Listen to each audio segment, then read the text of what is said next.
கட்டிட்டு போனா, புதுசா கட்டிட்டு போனா, எங்கடி வாங்குன? எப்ப வாங்குன? ரொம்ப நல்லா இருக்கு. எந்த கடையில வாங்குன? உனக்கு தான்டி இது அழகா இருக்கு. இப்படி ஏதாவது சொல்லணும். சொல்லலனாலும் அந்த புடவ வேஸ்ட்டு. புடவ கேட்கலனாலும் கஷ்டம்.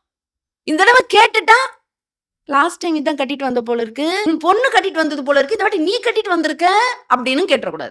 யார் என்ன கேட்டா நமக்கு என்ன? அந்த கெத்து இருக்கா நமக்கு? ஐயோ! கவரிங்காவது போட்டுன்னு போய் அங்க உட்காரணுங்க. பாரதியாரை பற்றியும் சொல்லுவார்கள், வள்ளலாரை பற்றியும் சொல்லுவார். இது பாரதியார் வாழ்க்கையில நடந்ததுன்னும் சொல்லுவாங்க. பாரதியார இதே போல ஒரு பணக்காரர் விருந்துக்கு அழைக்க, பாரதியார் சரியா ஆடை உடுத்தாம போறாரு. அப்ப அவங்க உள்ள விடல. பாரதியார் என்ன பண்ணாராம்? அடுத்து ஒரு கோட்ட போட்டு அப்படியே ஜம்முன்னு போனாராம். வாங்க, வாங்க, வாங்கன்னு உள்ள விட்டாங்களாம். பாரதியார் என்ன பண்ணாராம்?